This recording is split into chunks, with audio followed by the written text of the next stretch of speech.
Hi guys, it's Dr. Lassane again, and I'm here now to talk about the second half of the syllabus for LSSL 5385, your young adult literature class for the summer. I'm going to flip through some of this pretty quickly because you can read this, but I want to spend some time talking about policies, and then we'll get to the assignments for the course as well. So some highlights here. I've already talked about this in the overview, but you need to have a TK20 account for the course. There will be an assignment that you submit to TK20. So if you don't have it for some reason or another, please make sure that you get a TK20 assignment. The course format, it's an online class. We have no face-to-face meetings, and everything you need to know will be at LiveBinders and at Blackboard. Here are the major concepts that we'll talk about over the course of the semester. You'll be reading about these in the online textbook. So major concepts and ideas, it's all kind of covered here. The course basically is in response to the AASL Standard 2 Literacy and Reading that talks about how important it is for school librarians to have a good knowledge of literature, reading promotion, respect for diversity, and different literacy strategies. We're also going to talk about Standard 5 as it relates to censorship. So you'll see some of those things that will be included in here as well. Course requirements. You have a required reading blog. You have a TK20 assignment that consists of the reading autobiography and annotated bibliography, the youth literature assignment, and the social networking assignment and reflections. We'll go over those later. I'll go over each of the assignments individually in another screencast. Here are the policies, and these are really important. The first, and I've already stated it once, but I'm going to state it again. I don't take late work. If a set of circumstances arises that means you're not going to be able to complete work on time, you need to be in touch with me, and you need to be in touch with me before the deadline requesting an extension. If you tell me after the fact, there's very little I can do. If I do grant an extension, it will be with a grade reduction. It will be at least one letter grade. And since due dates are posted at the outside of the class, and in your case, you're going to get it 6 weeks before classes start, hardware, software failure, those kinds of things are not deemed as excuses for late work because you've had the opportunity to get them turned in. So just set your mind to it right now. You can't be late. You've got to hit the deadline.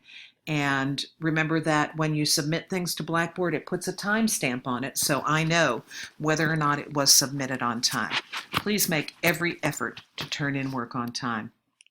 This is a graduate class, and the time requirement for a graduate course is pretty substantial. I know that in undergrad years, they would say if you're taking a 3-hour class, you're going to at least spend 3 hours outside of class working on assignments. That number is significantly higher with a graduate course, especially one over a 10-week summer semester. So you need to clear the decks as much as you can now to find time to read each day, to find time to work on assignments each day. I know it's difficult. I know many of you are juggling work and family issues as well. I've certainly done that in my life, so I understand it. But you've got to carve out some time for you to get the work done. We have a policy in the department that talks about professionalism, that when you correspond with your professors, that you do so in a professional manner, that when you're talking to your colleagues, that you're professional.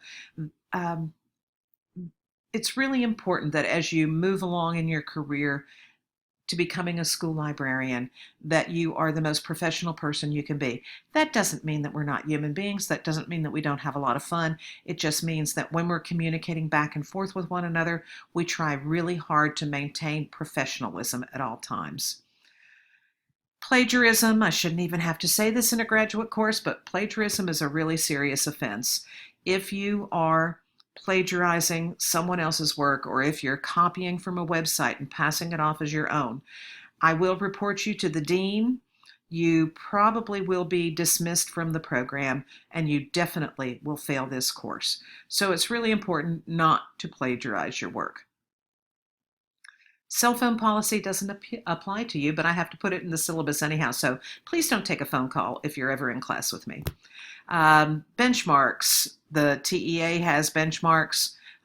in each of the library science courses, and part of that is then on me to make sure that you have passed the benchmark, and in many cases it's the TK20 assignment. So we just want to make sure that you are ready at the end of your coursework to take that exam and then to walk into a school library.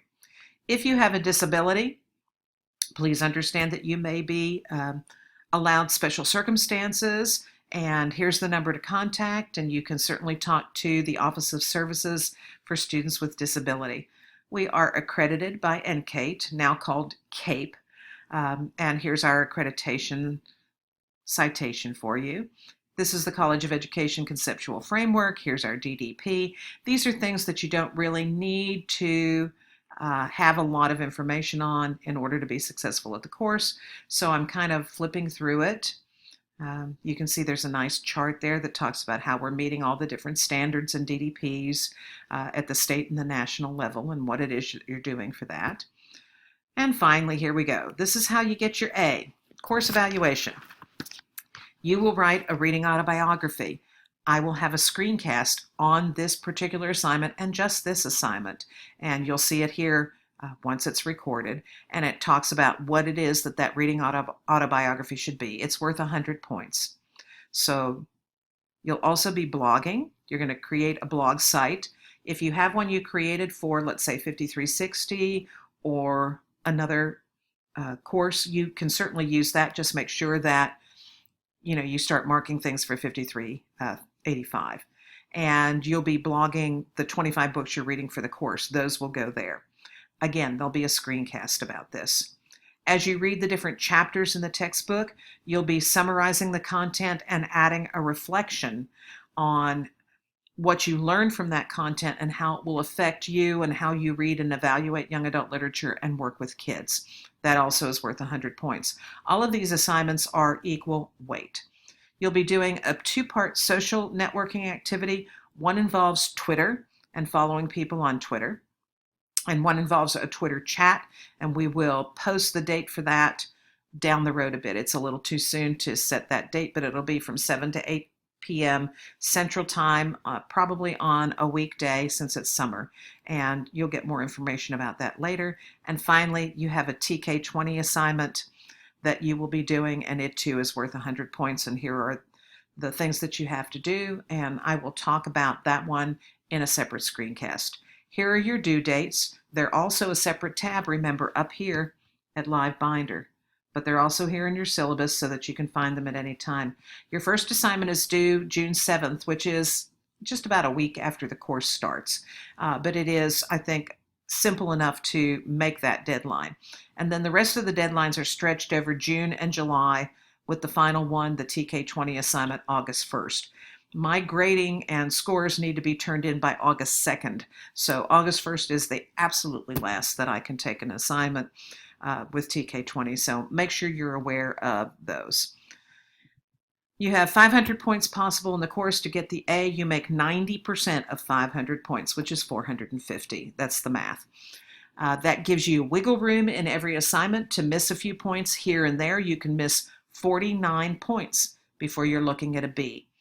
When you miss 50 points, I do not want to receive an email that says, I just missed an A by 1. No, you missed an A by 50 points. So I'm giving you some wiggle room in here.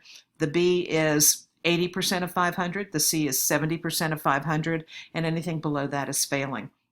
Please bear in mind, you must maintain a 3.0 average in graduate work. So you want an A or a B. You really are not aiming for a C. I can't imagine any of you are anyhow. So expectations, I expect that you know how to use Microsoft Word. I expect that you know how to put things up at a blog, although I will be giving you some directions for doing things like that. I expect that you check your email via LibSci. I expect that you use APA format. I expect that you complete every assignment for the course.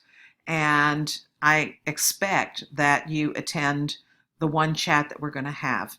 All assignments need to be submitted via Blackboard. I don't take hard copies or fax copies or email copies. They all have to go in via Blackboard by midnight of the assigned dates. So just keep that in mind. Absences for religious holidays, holy days doesn't apply to us. Here's another statement of your Student with Disability Policy and American with Disability Act. And finally, you need to be aware of the dates for dropping this course. Don't assume that I'll drop you if you don't come to class. You need to officially withdraw from the course. So there's the syllabus overview. I know it went by quickly, but do know that I'm going to look at each one of those assignments, and we're going to talk about how those will all work over the course of the semester.